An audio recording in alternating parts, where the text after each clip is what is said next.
Amen. Like I said, we don't have a long ways to go, and we will have completed our study going through both 1st and 2nd Samuel. And tonight, there's a part of this that really reveals a lot. Like, there's a lot of stories in the scriptures. They give you a picture of the struggle between the spirit and the flesh. You have really the rule of David is the rule of Christ in our life. And yet you have the rule of Saul comparable to the rule of the flesh. And the flesh just doesn't roll over and give up. And you'll see that somewhat tonight. You can see we're in chapter 20. We're going to look at all 26 verses. And you see my title. It will come to play towards the end. If you haven't read the chapter already, you will see this title is really more literal than it is figurative, even though it's both. Rebellion's head removed. This chapter really is about the inner workings of the politics after David has been reinstated king over all Israel. Despite the allegiance that has been shown to David in the previous chapter, you're now going to see a rebellion. But it's a rebellion that's headed for removal. Little tongue-in-cheek again. It isn't hard to see how that Israel, and when we're talking about Israel, we're talking about primarily the 10 tribes. When I say the 10 tribes, you know later we're going to have a divided Israel, where Judah is the primary. You have the other 10 tribes, and usually 1 to 1.5 tribes, somewhere in there, or half a tribe is with Judah. And that's why you have that. But it only takes one man to lead this rebellion and gather to himself those who had once followed Absalom and actually appeared to be more of a threat than did Absalom. We'll also see a change in David's administration. You'll see a restoration of Joab as the head of the military. So we're going to look, and here's the way I've divided this particular chapter, is into these parts. Chapter 20, verses 1 and 2, the rebel director. And then verse 3, the royal dependents. In 4 and 5 and 6, the royal directives. In verses 7 through 22, which is the major part of the whole chapter, is the royal defender, and that's primarily Joab. And then the royal direction, which is, again, the assignments to his, if you will, for us, understanding the cabinet. Kind of that idea. So we're going to look first at the rebel director, each one of those headings. If you haven't written them down, if you are writing them, they'll come back up as we go through them because they're going to disappear now. But the rebel director in verses 1 and 2. And there happened to be there a man of Belial. Now, I have to stop. And I love whenever you find in Scripture, there just happened to be. There happened to be. Yeah, by God's providence, there happened to be. But this is what it is. The son of Berchri, a Benjamite. What tribe was Saul from? Tribe of Benjamin. So this is still, again, they feel pushed out, that they should have the monarchy. But they knew that God had anointed David and put him there. Anyway, Sheba, the son of Berchri, a Benjamite, and he blew a trumpet, and it said, "We have no part in David, neither have we inheritance in the son of Jesse. Every man to his tents, O Israel." So every man of Israel went up from David and followed Sheba, the son of Berchri. But the men of Judah clave unto their king from Jordan even unto Jerusalem. Again, despite the fact that both Israel and Judah had just argued about this processional. Remember what they did? Hey, well, you shouldn't have done all that without us, Israel said. We should have been included. So now they seem to be even more offended in installing David as king, but it's all kind of a ploy. Rebellious hearts were laying just beneath the surface. And one man, Sheba, saw an opportunity and stirred up the rebels' hearts. It is a stark reminder that in this world, your flesh will always seek the opportunity to stir up trouble. Your flesh, it doesn't need any help, but it will always try to do that. Sheba was, of course, we already mentioned, from the tribe of Benjamin, the one that had lost the monarchy. And notice, if you notice, I should say, in verse 1, how he is described as a man of Belial. The last Benjamite to be called a man of Belial in the previous chapter had just called or talked to David and apologized. If you remember, that was Shimei. In all of his actions, he apologized. And he swore allegiance to David, and David had sworn forgiveness to him. But there is a deep division among the tribes, and David later realizes how dangerous this man can become. Sheba blows the trumpet, exposed that division and the false allegiance many had just promised David. One day Christ himself will rule in Jerusalem over this whole world. It will be a perfect rule, and yet there will be many who will hear the trumpet call of Satan, who will gather to fight against the King of Kings. Next, we see the royal dependents. Just one verse, real quickly, verse 3. And David came to his house at Jerusalem, and the king took the 10 women, his concubines, whom he had left to keep the house, and put them in ward. Basically, he shut them up. And we see that a little bit more. He kept them in a ward and fed them, but went not in unto them, so they were shut up unto the day of their death, living in widowhood. David did not abandon these concubines who had been openly defiled by Absalom, but neither did they return to their previous position of favor with the king. David does not, from this day forward, we don't see it, don't know, there's nothing more written, but David does not appear to replace or restore to him such favors as he previously enjoyed with these concubines. Did he learn his lesson? There's no mention of David and a concubine after this that I could find. They had a home to live in, they had provisions, but they were not given liberty to move about, nor were they given liberty to seek another husband. Then we have the royal directives, verses 4 through 6. David gives 2 primary orders in the following verses that we'll read. Number 1, for Amasa to gather his army together in 3 days and be present and in command. And then number 2, for Abishai to pursue and destroy Sheba. Well, let's read. We're going to see a little bit more. And then said the king to Amasa, assemble me the men of Judah within 3 days, and be thou here present.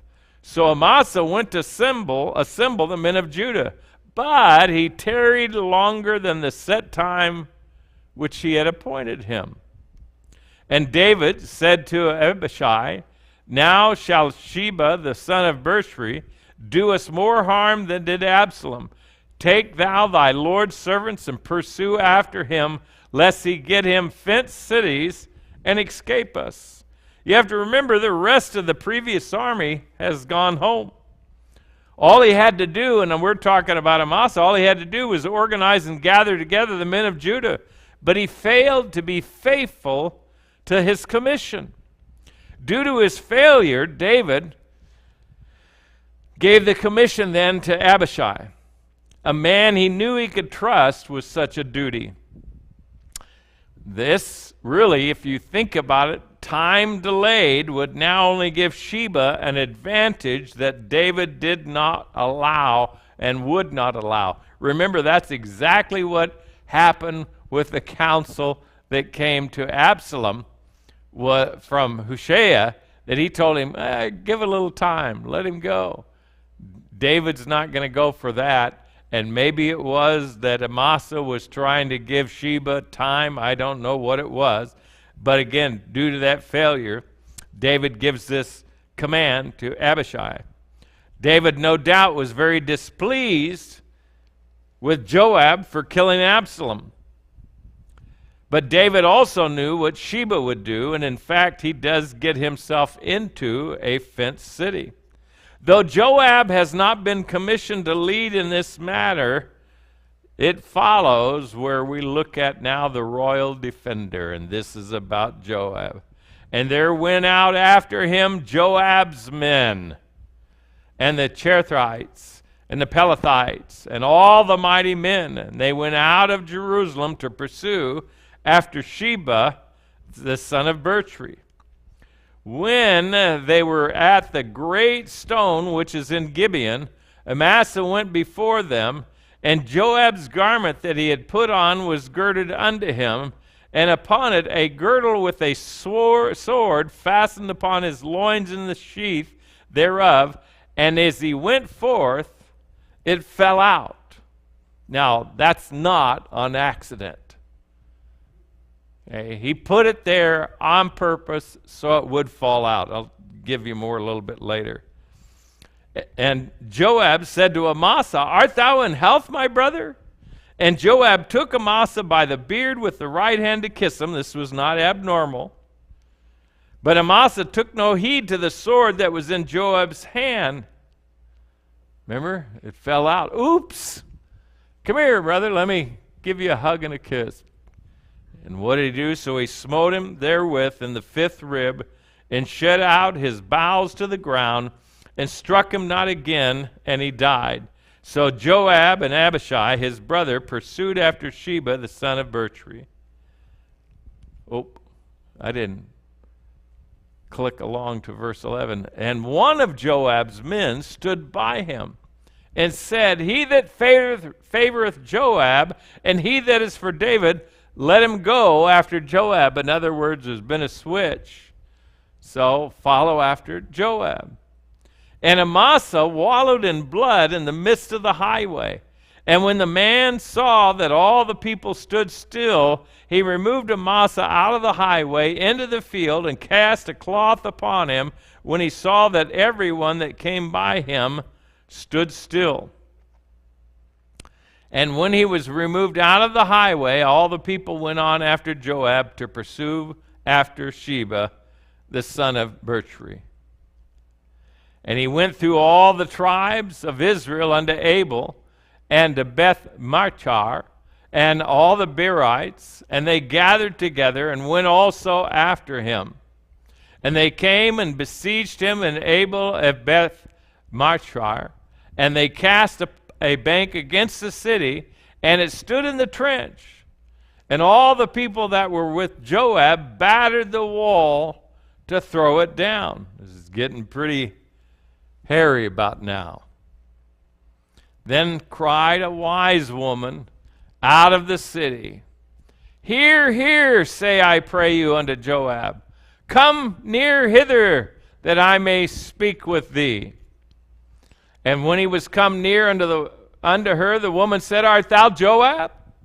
And he answered, I am he. Then she said to him, hear the words of thine handmaid. And he answered, I do hear. Then she spake, saying, they were wont to speak in old times, saying, they shall surely ask counsel at Abel. And so they ended the matter. I am one of them that are peaceable and faithful in Israel. Thou seekest to destroy a city and a mother in Israel. Why wilt thou swallow up the inheritance of the Lord? And Joab answered and said, far be it from me that I should swallow up or destroy. The matter is not so, but a man of Mount Ephraim, Sheba the son of Bichri by name, hath lifted up his hand against the king, even against David. Deliver him only, and I will depart from the city. And the woman said unto Joab, behold, his head shall be thrown to thee over the wall. Then the woman went unto all the people in her wisdom, and they cut off the head of Sheba the son of Bichri, and cast it out to Joab, and he blew a trumpet, and they retired from the city, every man to his tent, and Joab returned to Jerusalem unto the king. Now you know why my title was Rebellion's Head Removed. And literally, it was removed. The army had gathered, and they had set in order and had appointed a place, which is what they called the Great Stone in Gibeon. Amasa now takes the lead, but Joab does not heed his orders or David's. Joab, you saw, took matters into his own hands as he did with Absalom. Joab is a cold, calculated military leader. While Amasa finally did take charge, even though he had failed to do so earlier, Joab took his opportunity. He appeared to be in submission to David's directive for Amasa to be in charge, but we can clearly see that Joab's actions were premeditated murder. He dressed in such a way to hide his intentions. He put his weapon in such a manner that it would fall out on purpose. You saw that in verse 8. And that would allow him to put the weapon in his hand without suspicion. It's as if you were coming to honor someone. You bow before them. Oops, my sword fell out. Let me pick that up. And let me kiss you, my brother. All in, because he wouldn't be worried about the sword in his hand. He faked affection. And while that sword was still in his hand, with one quick thrust, Joab mortally wounded Amasa, and he died shortly thereafter. It wasn't immediate because it says he wallowed in his blood. There was a pool of blood. If you die immediately, you quit bleeding because your heart quits beating. Joab and Abishai took charge and headed off to destroy Sheba. Orders are given quickly for one to stand guard over Amasa's body and inform the men as they pass by to recognize Joab and Abishai as their new leaders. But Amasa, as I said, didn't die quickly. And that caused quite a problem, plus the fact that his body is laying there openly. And so the people would stop every time they would come. They would stop to honor the man that they thought was leading them. Well, it messed things up. But this same man now moves the body, covers it, and clears the procession of the army so they can continue their pursuit. Sheba, looking for a place of protection, finally found a city. And Abishai and Joab followed him, sieged the city, and they're ready to capture and destroy the entire city for their joining with Sheba.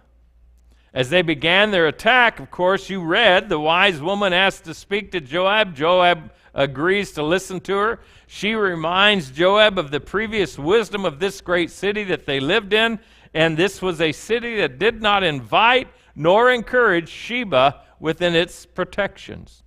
He just happened to be there. She asks if there's another route that can be taken. So she's wise in saying that. Is there another way we can go about this so you don't destroy the women and destroy this whole city? And of course, Joab names Sheba, and that the leader of the rebellion must be handed over, or his head must be handed over. And that's exactly what she suggests. And it's just like she says, you can just see is, I guess, it doesn't sound like they just threw it back over, but what they requested and what happened, you can almost see this head popping over the wall. Yeah, no, all is better. And of course, Joab agrees and then returns to David to Jerusalem. I don't know, did he return with Sheba's head to report that the rebellion is over? You remember that David carried Goliath's head quite a distance. So it wouldn't seem that unusual. Now that the rebellion, though, is finished, and the task of ordering his administration is next on the agenda.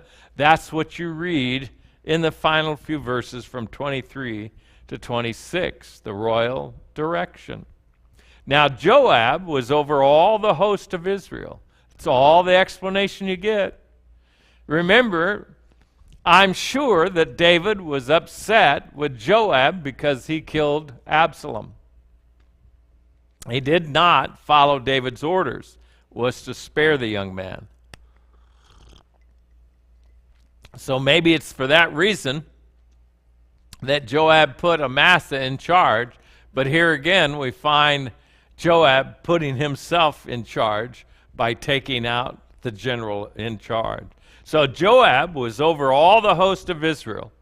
And Benaiah, I'm going to read this and then I'm going to come back to it. The son of Jehoiada was over the Chetherites and over the Pelethites. And Adoram was over the tribute. And Jehoshaphat, the son of Ahilud, was recorder. And Sheva was scribe, and Zadok and Abiathar were the priests. And Ira, also the Jerite, was a chief ruler about David. Again, like I said, Joab is again placed over the entire military. I don't think David could prevent his rise this time, considering all that he had done to defend the king and defend the kingdom. Benaiah, though, is retained in his post as leader of the groups who fought with and followed after Joab. He is a very brave man, a great fighter, and if you remember, he's also David's nephew. It's David's brother's son. His post appears to be, as best as I can determine, head of the guards of David's palace, or head of specialty guards. Adoram, there in verse 24, appears to be over the revenue office. Some say he was in charge of, like the Secretary of Labor, he was in charge of collecting taxes, of receiving tribute from other nations, and he was like the treasurer or controller of the riches of the kingdom, and he also was in charge of those who had been conquered, because when it calls him over tribute, those who were under now the rule of David, he's going to be in control of them. So he's over at least the forced labor. That's why some people say he was the Secretary of Labor. Later, you'll read that under King Rehoboam and his bad advice that's received, Adoram ends up being stoned to death by Israel. So he doesn't have a happy end. Jehoshaphat, it says, is the recorder. This was his previous duty under David, and he is now restored to that same position. He is basically the royal historian, and he will hold the same office under Solomon as well. Sheva, it says, was appointed the scribe. He was a trained copyist. He was in charge of the Hebrew writings. We're talking about the law. We're talking about the Word of God. That's not just the history of David, but we're talking about the law. So he was not only in charge of the Hebrew writings, but also was a teacher. Zadok and Abiathar, if you remember, were given their previous duties as priests under David's new administration. They appear to hold the same positions as high priests, or they were co-high priests. They were the ones, if you remember, who David sent back to care for the ark, and the ones who David, or sent word to David about Absalom's actions back in Jerusalem. Sadly, even though you see both of them with David now, Abiathar will end up siding with David's brother Adonijah in opposition, or I should say Solomon's brother Adonijah, as the new king when the government is split in two again. And then Ira, an unusual short name, isn't it? It's like a common name to us. We know Ira's. Well, he's said to be a chief minister to David. He was not, though, of the tribe of Levi. Some will say because it calls him the chief minister that he was, even though he wasn't of Levi, that he ministered to David in a priestly way, but I don't think that's right. He was appointed to David to be a personal chaplain, if you will. Some say he was a spiritual advisor to David. It may be that he also was a lot like what Ahithophel was, that he prayed with David, prayed for David, and encouraged him in the word.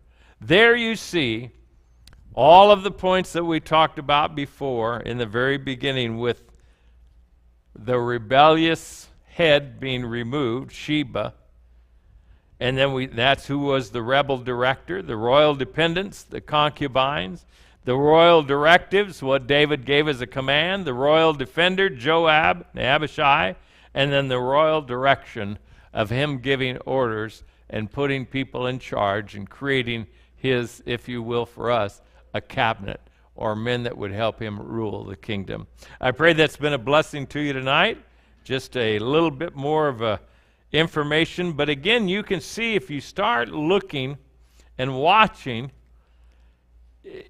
you're going to see that the kingdom is officially going to be cut in two, kind of after Solomon, or right after Solomon. But you can see its beginnings right here and right now. But it's the same thing that you and I, if we look back through Jacob and Esau, you look through Ishmael and all of the other brothers that are there, you will always find a representative of the spiritual and a representative of the flesh. And they are always in conflict. They are always in the fight mood. One wants to rule over the other. Well, isn't that what Galatians 5:17 tells us? That the spirit and the flesh are contrary one to another, so that you cannot do the things that you would. We need to be aware the fight until Jesus creates a new world, even while he is ruling in Jerusalem, or he is ruling in Jerusalem. The fight will not be over until he eliminates